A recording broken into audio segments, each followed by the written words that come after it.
Les vraies voix Sud Radio, 17h-20h, Philippe David.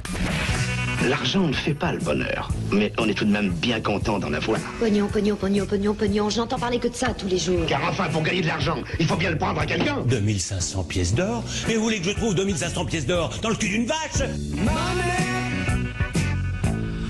Bravo à Jamel pour cet excellent montage. Oui, selon le FMI, Fonds monétaire international, la dette mondiale a atteint l'an passé le niveau record de 226 000 milliards de dollars, soit 256% du PIB mondial, sous l'effet de la crise provoquée par la pandémie. Une hausse de 28% en un an, la plus forte depuis la Seconde Guerre mondiale. Les emprunts des gouvernements ont représenté un peu plus de la moitié de la hausse, se hissant aussi à un record, 99% du PIB mondial, tandis que la dette privée des sociétés non financières et des ménages a également atteint de nouveaux sommets, d'où notre premier débat, explosion de la dette mondiale, allons-nous tous finir ruinés? Et vous êtes 83,2% à dire oui sur Twitter. Vous voulez réagir? Le 0826 300 300 et les réseaux sociaux avec nous. Pascal de Lima, économiste, son dernier livre Capitalisme et technologie, les liaisons dangereuses, publié aux éditions Forbes France. Pascal de Lima, bonsoir. Bonsoir Philippe. Ces chiffres, ils sont absolument fous, non? Ah oui, tout à fait. Là, on est dans, c'est un truc de fou. Là, on dépasse vraiment des niveaux abyssales de dette publique et c'est vraiment extrêmement inquiétant, évidemment, parce que d'abord, ça n'a pas cessé depuis 2010. La crise de la Covid a encore plus accéléré le phénomène. Et puis, en plus, il y a d'autres pays qui s'y mettent maintenant, qui sont les pays émergents. Donc, c'est plus uniquement, je dirais, ce qu'on appelle classiquement en économie les pays développés, mais aussi les pays émergents qui, normalement, ont des super niveaux de croissance. Et bah, ça y est, ils sont aussi dans la partie, si on peut dire, avec des dettes considérables. Philippe Bilger, qui avait décidé de voyager en 2e classe il y a quelques minutes, là maintenant il va passer à la 3e classe. Pascal, j'aimerais vous questionner sur le sentiment étrange que j'ai devant l'excellent sujet choisi par Sud Radio. Tout de même, est-ce que vous n'avez pas l'impression que le gouffre qu'il y a entre nos vies personnelles, la microéconomie qui constitue nos existences et cette immense mondialisation délirante de l'économie fait qu'on peut être saisi, chacun dans notre vie, presque par un sentiment d'indifférence, tellement ce que vous venez de décrire est hallucinant et ne nous concerne pas. Au fond, comment me conseillez-vous de penser pour me sentir, je dirais, influencé par ce que vous venez de décrire, ou est-ce que vous comprenez le repliement sur moi-même? Mais non, mais Pascal de Lima, là il va vous facturer des honoraires vu la manière de poser la question. Il n'y a pas de souci, on peut s'appeler après. Mais c'est vrai que c'est clair que bon, les chiffres macroéconomiques sont absolument hallucinants. Alors une question pour vraiment qu'on se sente directement concerné, c'est que de toute façon il y a un moment donné quelqu'un va payer. Et là, ça il y a quand même quelques inquiétudes là-dessus parce que aujourd'hui, une reprise de croissance, vous allez quand même pas évidemment vous mettre à augmenter les impôts. Donc ça, c'est un premier point. Il faut libérer la croissance. Donc c'est clair qu'au niveau de qui va régler, ça va pas être au niveau des impôts. Déjà, ça c'est une première bonne nouvelle. Ensuite, lorsqu'on dit qu'il y a un peu d'inflation, bon super. Alors, les macroéconomistes vont vous dire l'inflation c'est bien parce que dans la comptabilité, ça fait fondre la dette. Mais vous, l'inflation, vous aimez pas. Parce qu'effectivement, et c'est ce que vous dites, ça grève le pouvoir d'achat. Donc, par définition, il y a une dichotomie croissante entre ces délires macroéconomiques et la réalité de la vie concrète. L'inflation, c'est jamais bon, basta quoi. Il n'y a pas de discussion à avoir. On peut pas dire que l'inflation c'est bon, ça c'est des débats de macroéconomistes. Donc les pourtant impôts, ça rime. Heureusement, on va pas avoir trop à payer encore en ce moment, en tout cas au niveau global. Je doute d'ailleurs sur les classes moyennes, mais bon, c'est un sujet précis sur les classes moyennes où là, parce qu'il y a un moment donné, si vous voulez, ça ne peut pas continuer comme ça. Il y a un moment donné, il faut bien il va bien falloir payer quelque part. Il y a un moment. Donc l'écart, il est au niveau, je dirais, de la somme incroyable de cette dette et de la réalité de ce qu'on va vivre, qui est que tiens, on va se retrouver avec un peu plus à un moment donné, avec des prix qui vont augmenter, avec un peu plus d'impôts, avec un peu plus de, pas pour aujourd'hui les impôts, mais je pense que d'ici 2-3 ans, de toute façon, il y a, si vous voulez, là on va vraiment comprendre, ah bah oui, ça m'a concerné finalement. Corinne Tapiro, qui elle se sent concernée.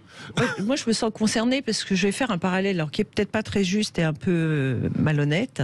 C'est qu'on constate que les États peuvent emprunter, et je pense que si on est dans cet état-là, c'est sans doute à cause de ça, ils empruntent parfois à taux négatif.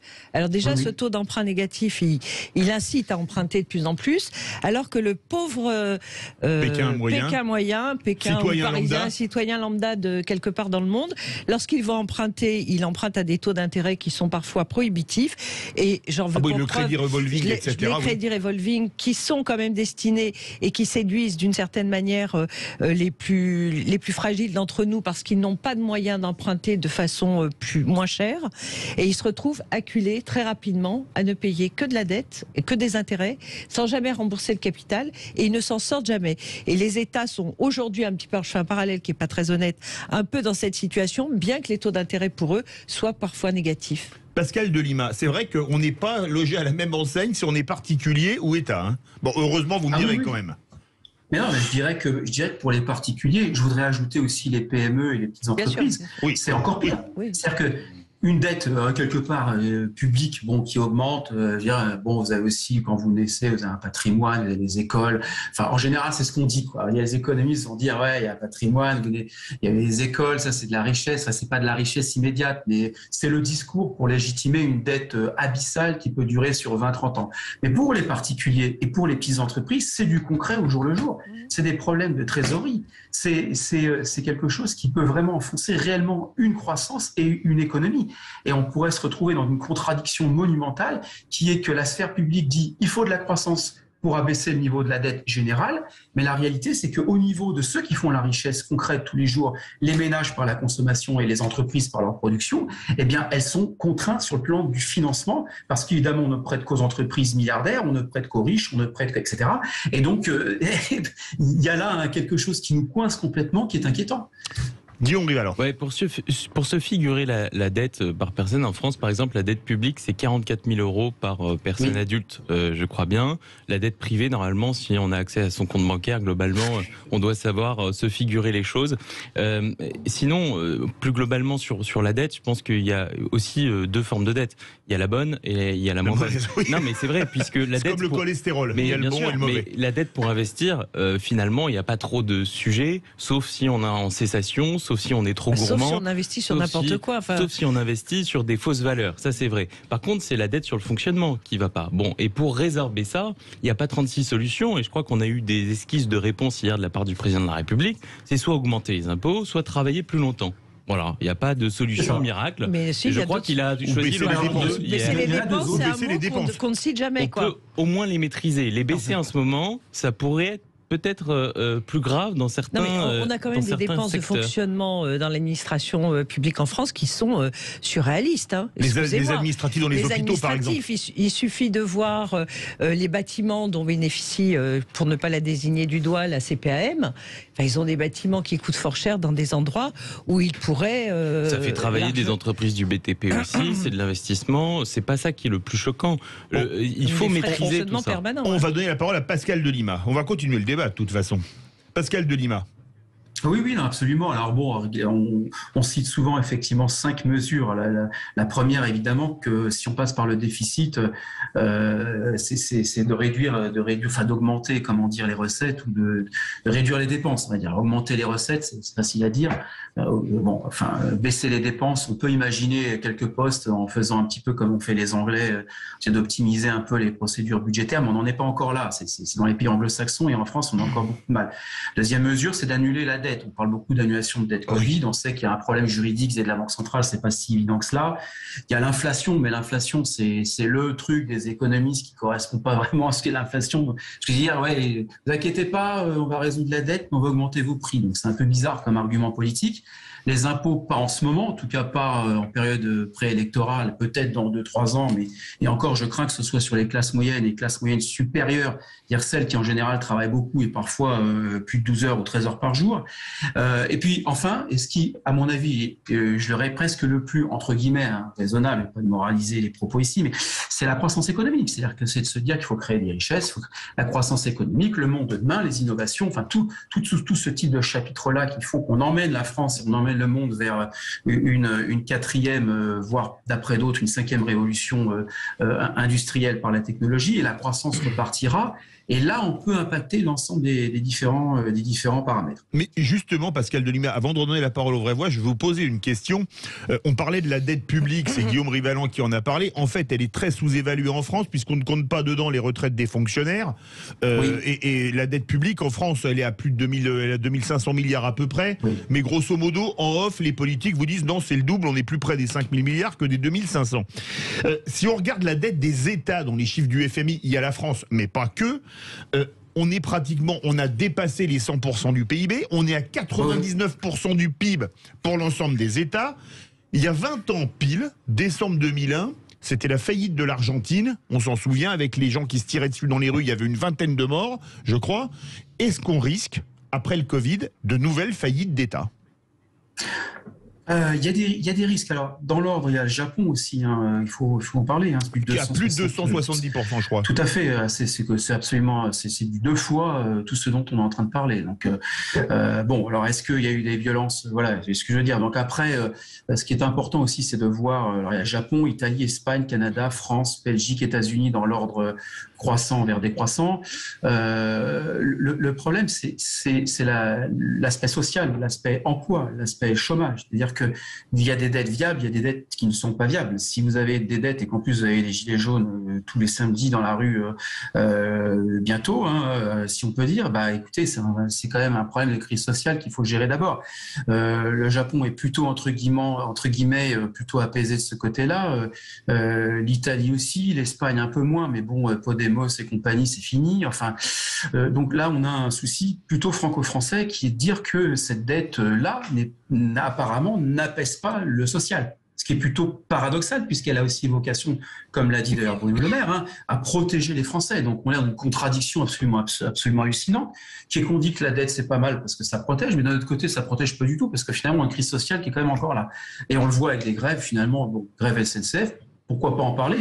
Ça montre cette incohérence incroyable de se dire que on va avoir un peu de dette, mais finalement tout le monde est heureux. Là, on a beaucoup de dettes et finalement les gens sont quand même en situation compliquée avec la précarisation du travail. Voilà. Donc, c'est pas facile aujourd'hui de prendre des décisions, je pense. Guillaume Rivalan. C'est vrai que c'est pas facile de prendre des décisions et je crois que le président de la République l'a redit hier soir. Sur ce sujet de la dette, il y a aussi beaucoup d'injonctions contradictoires et je vous rejoins. Puisque les Français d'un côté s'offusquent en voyant ces montants qui sont effectivement faramineux et dont on a du mal à se représenter la réalité, bien sûr. On se dit que finalement Lionel Messi est pas cher, quoi. Exactement. Finalement, c'est un stagiaire. Oui. Mais à côté de ça, les Français, et ils ont raison, ont besoin de santé, d'acquis sociaux pour lesquels ils ont travaillé, de sécurité, et parfois ils se plaignent parce qu'il n'y en a pas assez. Et donc, si vous voulez, tout ça, ça coûte aussi. Tout ça, ça génère de la dette. Donc, au bout d'un moment, il faut aussi renverser peut-être le problème et avoir le courage d'y aller, c'est-à-dire la dette, ok, c'est un sujet, mais comment on y va pour maintenir à minima ses acquis et comment on fait pour la rembourser? Et donc je reviens à ces 2 sujets, c'est soit travailler plus longtemps ou plus tout court, soit payer plus d'impôts, mais là je suis sûr qu'on aura moins de candidats à cette option. Corinne Tapiro. Moi je crains quand même que notamment en France, qu'on soit face à cette situation parce qu'on a un problème structurel de dépenses. C'est-à-dire que lorsqu'on engage des dépenses, on n'imagine pas les interactions qu'elles vont avoir sur d'autres écosystèmes. Donc on fonctionne en vase clos. C'est la mesure. Semaine. C'est la mesure qui répond en général à une urgence sociale, à un fait divers, à l'émotion, je dirais. Et c'est quand même assez dommageable pour l'économie parce que derrière, on s'aperçoit que ça a eu des incidences conséquentes et qu'on n'a pas été capable de les anticiper. Et je trouve ça extrêmement étonnant parce qu'on devrait faire de la prospective économique, fiscale et autres qu'on ne fait plus. Et puis on a besoin aussi de réformer notre système fiscal, mais ça, c'est pas pour demain. Oui, après, il y a peut-être aussi des bonnes nouvelles parce que vous savez que le projet de loi sur le budget a été voté hier. Oui. Et ça a entériné une croissance à 6,25. C'est quand même pas mal. Ça signifie que derrière, ça va générer des recettes aussi complémentaires. Donc il faut aussi parler des bonnes nouvelles qui viennent contraster ces abysses. Mais on avait touché le fond de la piscine. Hein. Justement, Pascal de Lima, Corinne Tapiro et Guillaume Rivalan disaient des choses très intéressantes. Corinne Tapiro disait c'est structurel. Le dernier budget en équilibre de la France, c'est 1974. Oui. Parmi les gens qui nous écoutent, il y en a beaucoup qui n'étaient pas nés ou qui étaient vraiment tout petits, on va dire ça comme ça. Alors que d'autres pays, l'Allemagne, le Royaume-Uni, l'Italie, l'Angleterre, même les États-Unis qui sont hyper endettés, ont eu des budgets en équilibre. Est-ce qu'en France, un budget en équilibre, faudrait pas déplacer Bercy à Lourdes? Ce serait la seule solution. Non mais c'est ça, en France, le budget en équilibre, c'est compliqué, hein. Et puis l'écart ne fait que de se creuser vis-à-vis de l'Allemagne, et on nous dit souvent que finalement on est un peu, tout le monde fait pareil, finalement, bah non. L'Allemagne ne fait pas pareil, comme vous l'avez dit, voilà. Et par rapport à la zone euro, on s'enfonce aussi un peu plus à chaque fois au fil des ans. Donc, il y a certainement des réformes structurelles à mener sur le territoire dépenses, c'est absolument certain. Et puis, il y a aussi des réformes à réaliser sur le terrain des recettes. Et comment est-ce qu'on améliore les recettes? On peut élargir l'assiette fiscale, et puis on parle assez peu aussi de la fraude fiscale qui correspond au déficit public de la France qui est aux alentours de 80 milliards. Alors, c'est un sujet juridique complexe, mais il y a aussi cette question de la fraude fiscale qui doit aujourd'hui être mise sur la table. Alors, il y a aussi les particuliers qui s'endettent de plus en plus, si on regarde le rapport du FMI. C'est inquiétant, c'est s'endetter avec des taux d'intérêt très élevés, comme les crédits revolving, etc. C'est s'endetter pour arriver à vivre.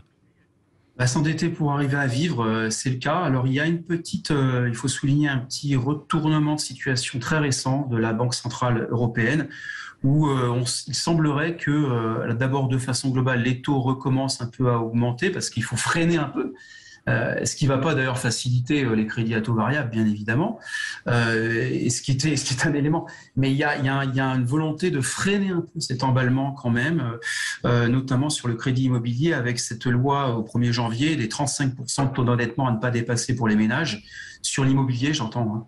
Et donc, voilà, il y a quelque chose on est en train de prendre conscience, peut-être trop tard, de ce problème-là. Et ça existe déjà, Oui, mais avant, il n'était pas réglementaire. C'est pas réglementaire. Bon, ça, quand on voit que pour louer même un appartement, il faut avoir 3 fois le montant des ressources. Oui. Alors c'est ça. Alors aujourd'hui, on est à Paris. Donc on considère qu'un loyer, c'est la même part qu'un achat. Et ça pose un vrai problème parce qu'un loyer ne peut pas avoir la même part qu'un achat. C'est pas possible. Verdict sur Twitter. Explosion de la dette mondiale. Allons-nous tous finir ruinés? Vous êtes 85% à dire oui. C'est pas franchement bon pour le moral. Tu économises plus, tu dépenses tout. Voilà, vous avez tout compris. Merci beaucoup Pascal de Lima, économiste. Son dernier livre, Capitalisme et technologie. Bonne soirée à vous. Bonsoir. Les liaisons dangereuses, publié aux éditions Fort France.